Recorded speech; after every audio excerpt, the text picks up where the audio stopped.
One of the areas of 40k lore I would love to see more of are the demon worlds, particularly the demon worlds under the boots of the various heads of the ruinous powers. But I've got you covered on one of them, the Garden of Nurgle. That's what we're going to go over today. It's said to be located deep within the Immaterium, a seething storm of madness where the Chaos Gods dwell. It is a fetid jungle, a fecund hive of pestilence and disease. You're not going to be popping onto a plane and taking a holiday there anytime soon. And that's what we're talking about today.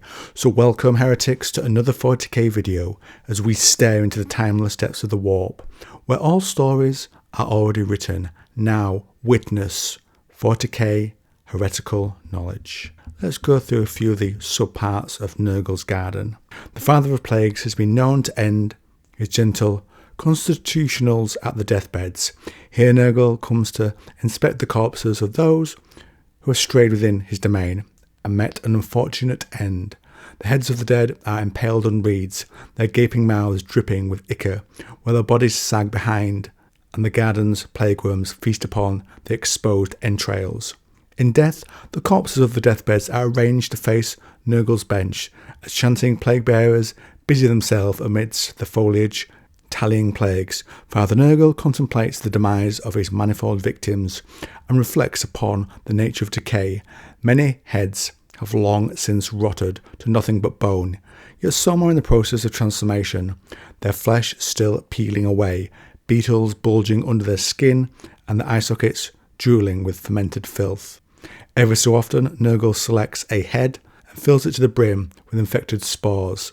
He then gives these fecund skull heads to his heralds, where they may be secreted on distant worlds and even in anticipation of future conquests on newly forming planets. As a result, plague will erupt and disease will spread across the fertile lands, ensuring that Nurgle's putrid reaches go even further. On rare occasions, a demon who abides by Nurgle's path will come to the garden's murky waters to imbibe its sacred filth, known as the Bile ponds. These deathly still waters are occasionally breached by pockmarked limbs, which will snatch passing Nurglings and pull them under the reeking surface. Certain pools are used to bless weapons and infect them with greater foul potency, but only the brave dare approach the water's edge and risk the attentions of the tentacled denizens beneath the surface. The host of the Destroy Hive, Typhus, came to Nurgle's great garden to accept the Plague Father's challenges and prove his might.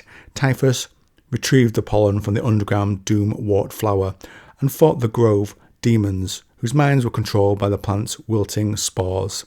Then he dared to dip the chalice of blight into one of the bile ponds. Typhus fought off the beasts that dwelt within the cursed waters, so that he could sup the noxious fluid from the vessels themselves. From the bile ponds, Typhus then followed a being composed entirely of his own swirling demon flies to Nurgle's throne itself. Nurgle permitted Typhus to dip his corrupted scythe man reaper into the effluent that had seeped from the throne, so that his champion could better spread his works throughout the galaxy. Another location is where the Lord of Plagues and Decay nurtures and tends to a selection of his most cherished herbs, categorizing them by the manner in which a victim perishes after consuming them. I just use the alphabet myself. Some of these plants insert foul seed into the victim's stomach, only for the creature to sprout later. Other species see the victim's blood turn to acid, dissolving skin and internal organ. There is little more pleasurable for Nurgle than for his minions to bring him new guests with whom he can share tisanes made from his plants. Oh, the simple things. Unfortunately, these brews often turn out to be fatally toxic to others. Within the centre of this necrotic garden stands Nurgle's manse, his house, his home. This dwelling is an enormous, decrepit building, somehow forever in a state of dilapidation, but never quite succumbing to collapse. Rotten timbers and fungus-caked boundary walls extend along the manse's perimeter, bound together by strangler vines. Sentient lichen throb with life whenever new prisoners are entangled within their twisting fronds, sapping the captive's vitality until they become wilted husks. Nurgle can often be found sitting in a rotten chair on the manse's veranda, There in the sultry heat, he regards the fauna of his garden as they shamble warily past, and it is here, at the front of his manse, where Nurgle accepts offerings from his minions. His fiends take the opportunity to leave rotten tokens at his feet, so that they might receive his blessing. These scraps of rusted metals or headless bodies are invariably requests that the Plague Father has made of them previously, though more often than not, he has forgotten precisely what it is that he had asked for. Father Nurgle's home contains many repulsive rooms. His archives can be found within the attic. Their dusty bell jars contain specimens of long-forgotten plagues and diseases that just sit on shelves, each categorised by their casualty rate. In his favoured workshop he keeps Isha, the Eldar mother, goddess, who is imprisoned in a withering cage that drips with foul ichors. Nurgle continually feeds her with new plagues, so that he may evaluate their effectiveness, and it is both to his delight and puzzlement that she has endured this long. Nurgle's famed cauldron can be found in his kitchen. Here the Plague Father concocts new contagions. He uses specimens from his garden, decounts rank fluid into vials, and notes his developments with a quill taken from the plumage of a Lord of Change. I love that little detail there. Whenever Father Nurgle wishes to make a sudden incursion into the mortal realm, he tips over the cauldron. The noxious substance oozes down the steps of his house, eventually spilling into the mortal realm. In the darkest part of his home lies Nurgle's Oubliette. Only the strongest of his visitors are brought down here, as the Lord of Plagues is forever fascinated in discovering the point at which life fades to death, where the strong become the weak. Here, such guests are given a chance to fight through labyrinthine corridors in order to gain their freedom, should they endure the horrors that prowl the dungeon's dank passageways. Then they will still have to contend with exposure to subtle poisons that seep through the walls and floors.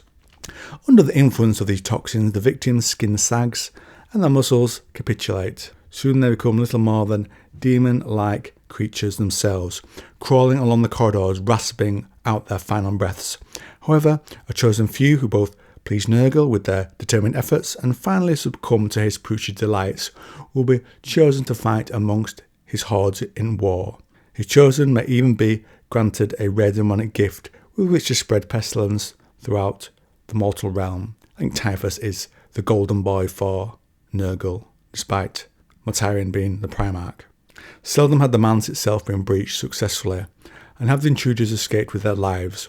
One incursion is said to have involved a squad of Firehawk Space Marines, a chapter long since declared lost in the mortal realm. While Nurgle was preoccupied, drowning a lot of changing in his cauldron, the Space Marines arrived, engulfed in an afternoon sun's inferno of flame and bolt of fire, to reclaim their fallen captain, whom Nurgle's minions had once overtaken all too easily from Khorne's Wrathgate.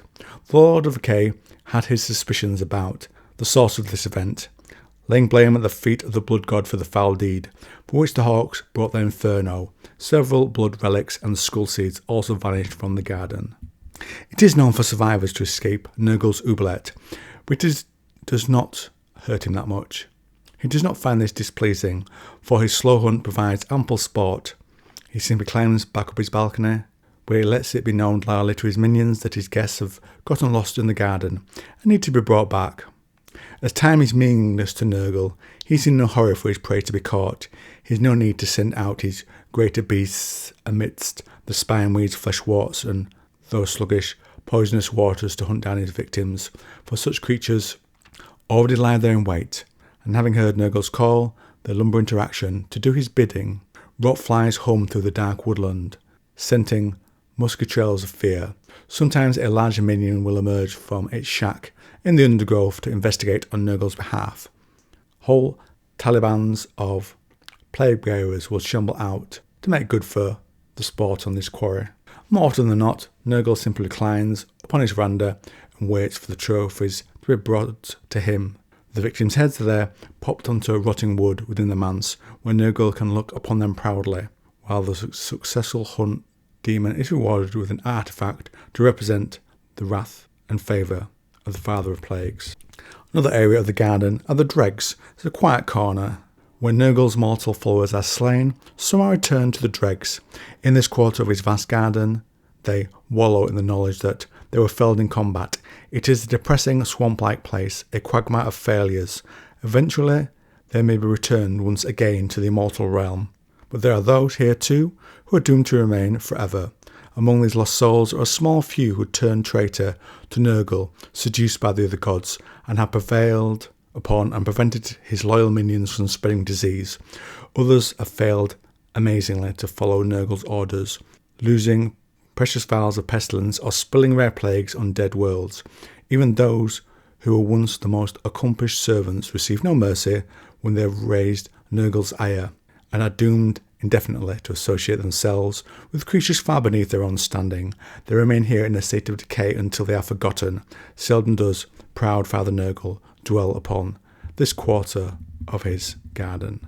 Now, the borders of Nurgle's realm have been invaded from time to time.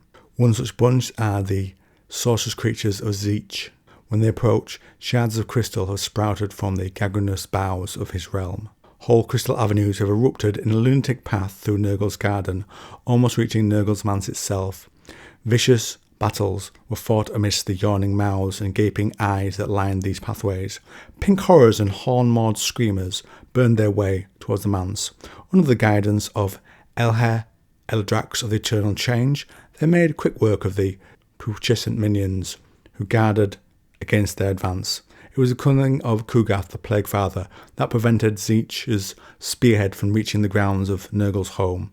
He lured them into the maze of plants whose poisonous effluence gradually tainted and withered the minions of change. Nurgle's paradise also harbours a number of ancient artefacts, many of which are long forgotten in the mortal realm. These precious items are buried under sacred trees, submerged with bile ponds of killing humours, or dropped somewhere unknown, where its precious owner was slain in the thick of the forest.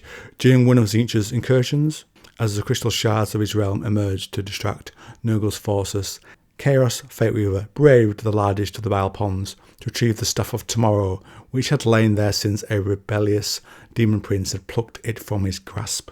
The item had lain dormant under the dubious fluids until Fateweaver reclaimed it. And upon that little knowledge into the wars between the various factions of Nurgle and Tzeentch, we'll wrap up today's video. Let me know what you think of Nurgle's garden, what you think to the lore around it, and the people that are there and the items that are there.